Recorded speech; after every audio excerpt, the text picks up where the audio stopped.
열등감을 자극하는 말을 삼가라. 네, 사람들이 열등감을 갖는 경우가 있는데요. 열등감을 갖는다. 자신감을 갖는 경우도 있지만 이제 열등감을 갖는 경우도 많아요. 의외로. 사람이 열등감을 갖는 원인이 여러 가지가 있는데 대부분은 다른 사람의 지적이나 평가 여기에서부터 비롯된다고 합니다. 그래서 특별히 의지가 약하고 자기를 객관적으로 판단할 수 없는 사람에게 이런 열등감이 아주 심하게 나타나는데 이 열등감으로 인해서 상대방이 자신의 약점을 자꾸 지적하면은 용기와 의욕을 잃게 되고요. 결국에 가서는 그 열등감이라고 하는 그 함정에 빠지게 되죠. 그래서 오랫동안 결점을 지적받을수록 이 열등감이 점점 쌓여서 나중에는 성격이 삐뚤어진 성격을 갖게 되죠.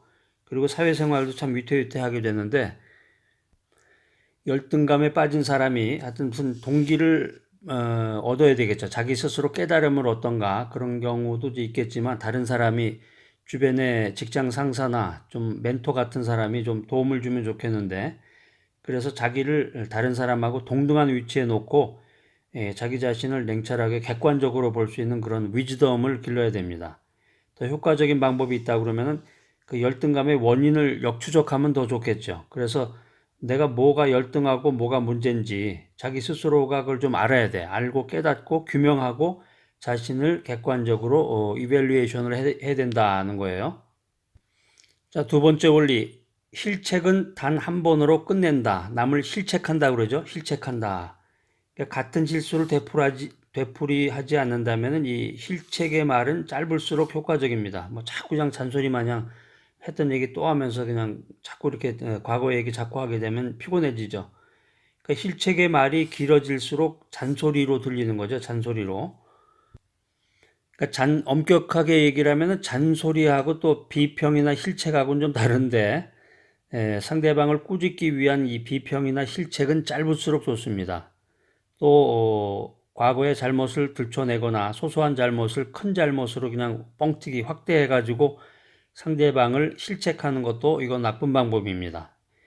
이렇게 되면 상대방은 잘못을 깨닫고 뉘우쳐야 되는데 이러기는커녕 오히려 그 어드바이스 실책 자체를 짜증스러워하게 됩니다. 실책의 본 목적이 있다 그러면 그게 뭐냐? 명료하게 충고해서 책임에 대한 그 의무를 주지시키고 추진하고 있는 사업을 개선해야 된다 이건데 그런데 이 실책의 말을 잔소리처럼 막 계속 늘어놓으면은 그런 효과가 안 나타나는 거죠. 그리고 상대방의 상처를 확 긁어버리면 상처를 건드린다. 상처를 건드리는 실책은 상대방의 감정을 상하게 한다는 감정. 그렇기 때문에 아주 나쁜 결과를 초래하게 된다는 겁니다. 그렇기 때문에 실책이나 비평의 말은 짧아야 된다는 거죠. 실책이나 비평의 말은 짧을수록 좋다. 진정으로 상대방을 위하는 실책이라면 잔소리로 비춰져서는 안 된다는 거예요. 그래서 남을 충고하거나 실책할 때는 많은 말 하지 말아라. 상대방이 마음 깊이 받아들일 수 있는 단 한마디 딱 얘기하면 그걸로 족화되는 거죠. 자, 세 번째 원리, 실책은 자상하고 부드럽게 하라. 실책이라는 게 잘못된 점을 따져서 나무라는 건데요. 요즘은 이제 꾸짖음이라는 말로 좀 순화가 됐습니다. 요즘에 이제 국어 사전이라고 그러나요? 그게 이제 우리말 표준 그게 계속 이제 바뀌고 있는데 실책이라는 말을 요즘은 또 잘 안 쓰고 꾸짖음이라는 말로 그게 이제 이렇게 보통 사용하는 말로 이제 바뀌었는데 여러분들 참고하시기 바라고요. 이 친근함이 결여된 비판은 잘못하면 반발심을 유발시키죠. 요즘 말 잘못했다간 큰일 납니다. 뭐 갑질한다는 말도 나오고 잘못했다가 이제 TV 뉴스에 등장하는 사람이 되는데요. TV 뉴스에 또 며칠 등장하다 보면 바로 또 자살하더라고요. 그게 아주 살벌한 사회가 됐습니다. 그래서 사람들이 보통 이 비판의 말을 듣게 되면은 마음에 상처를 받고 심지어는 이제 그 적의를 품기까지 해요. 그냥 앙심을 품다 그러지 앙심을 품고 언제 한번 기회가 걸리기만 해봐라. 너하고 나하고 조용한 시간 단둘이 있는 시간 되기만 하면 너 각오해. 뭐 이런 식으로 그래서 자신이 존경하는 사람이라도 일단 비판을 받으면은 기분이 상하게 되는데, 내가 윗사람이다. 저놈은 항상 내 말이면은 그냥 기가 죽어서 따라오는 놈이다. 이렇게 돼도 말 잘못하면 큰일 납니다. 그러니까 자신이 존경하는 사람이라도 일단 내가 비판을 받게 되면은 기분이 상하게 된다는 거죠. 그렇기 때문에 이 꾸짖음, 남을 꾸짖거나 힐책할 때는 자상하고 부드럽게 해야 된다는 얘기예요. 기분 상하지 않게. 그거 아주 중요한 겁니다. 혹시 이 강의를 들으시는 분 중에 이런 상황에 직면한 분이 계시면은 이 강의에 나오는 내용을 잘 참고를 하셔서 그 사람에게 자상하게 부드럽게 이렇게 대하시면은 그 사람을 얻는 거예요. 그런데 거기다 대고서 그냥 막 잘못했다고 그래가지고 막 따지던 식으로 해서 막 나무라고 꾸짖고, 응? 핏대를 올린다고 그러잖아요. 핏대를 올리듯이 막 그렇게 되면은 그 상대방의 그 가슴에 못이 박혀요. 그래서 정말 그 사람하고의 그런 커넥션을 유지하고 그런 인맥을 유지해야 될 좋은 사람, 귀한 사람인데, 의리를 지킬 만한 아주 인재인데, 엑기스인데, 좋은 사람인데, 그 사람 사라져 버리는 거예요. 빠이빠이.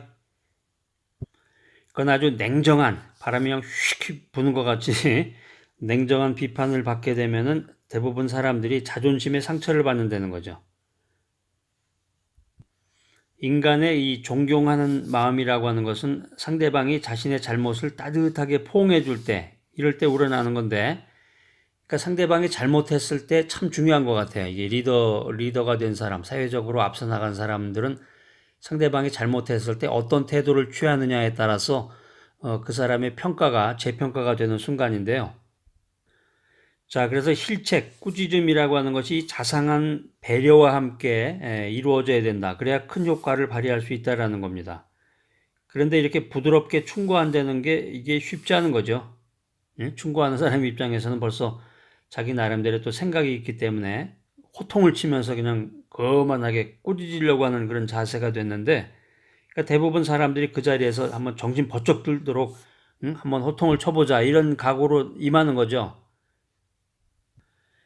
그러니까 이 심한 꾸짖음으로, 심한 힐책으로 사람들의 반감을 사고 사람들이 그걸로 인해서 의욕을 상실한다. 그러면은 이게 꾸짖음 본연의 목적을 잃어버리는 겁니다.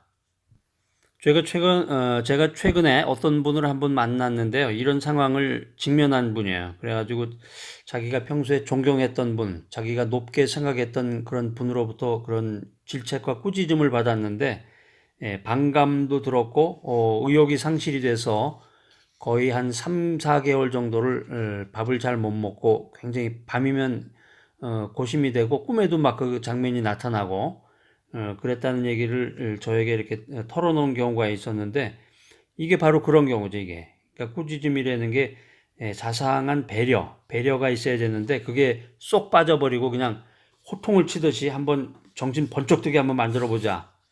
그러니까 정신은 번쩍 들었는데 그 번쩍 든 걸 가지고 그 사람에 대해서 반감을 갖게 되고 그 말을 들은 사람은 의욕 상실로 인해서 큰 손해를 봤다는 거죠. 그러니까 실책이나 그 꾸짖음을 통해서 뭔가 새로운 더 좋은 결과를 얻기를 원했는데 실책으로 인해서 제가 말씀드린 것처럼 그 말을 들은 사람이 의욕 상실로까지 이어졌다. 반감 플러스 의욕 상실. 그러면은 이게 그 사람을 비난하는 거죠, 이게. 그 사람을 비난하고 깔보고 무시하고 결국에 와서 그렇게 된 거잖아. 그러니까 그 말을 한 사람이 결국에 가서는 갑질을 하게 된 거고, 그 말을 한 사람이 굉장히 지혜가 부족한 것이고, 그 말을 한 사람이 뭔가 자기 자신에게 문제가 있는 거죠. 그런 말을 내뱉었다는 게. 자, 그래서 힐책의 목적, 이 꾸짖음의 목적이라고 하는 것은 그 힐책을 받은 상대방이 마음속으로 꾸중을 받았다. 이게 아니라 격려를 받았다. 이런 느낌이 들게 해야 된단 말이에요. 그랬을 때 다 깨달아요. 인간이 아무리 바보라고 그래도. 근데 사회적으로 우수하고 스마트한 사람은 굉장히 그 머리 회전이 빠릅니다. 그래서 실책을 상대방이 했는데 자기의 그 직장 상사나 슈퍼바이저가 자기에게 대해서 꾸짖음을 했는데 그 꾸짖음이 자상한 배려와 함께 자기에게 그런 꾸짖음을 했다. 그러면 그걸 이제 격려로 받아들이면서 엄청난 충성을 하게 되는 거죠. 자, 오늘 실책의 법칙입니다. 실책의 법칙. 첫 번째 원리는 열등감을 자극하는 말을 삼가라. 그래서 사람들이 보통 이제 열등감을 갖게 되는데 그 원인은 뭐 여러 가지가 있지만 대부분은 다른 사람의 그 지적이나 평가에서부터 기인한다는 거죠. 그래서 열등감을 갖게 되면은 상대방이 자신의 약점을 지적하게 되면은 열등감을 갖고 용기와 의욕을 잃게 된다는 것입니다. 그래서 이게 지적을 오랫동안 받다 보면은 그 결점에 대한 그 약점에 대한 그 지적을 오랫동안 받다 보면은 열등감이 쌓여서 삐뚤어진 성격을 갖게 된다는 거예요. 그 다음에 원만한 사회생활도 못하게 되고. 자, 두 번째 원리는 실책은 한 번으로 끝내라. 실책이라는 게 이제 꾸짖음이라고 그랬는데요. 그 잘못된 점을 따져서 나무라는 거, 이거를 이제 실책, 꾸짖음이라고 그랬는데, 같은 실수를 되풀이하지 않는다. 그러면 이 실책이라고 하는 것은 짧을수록 효과적이라는 거죠.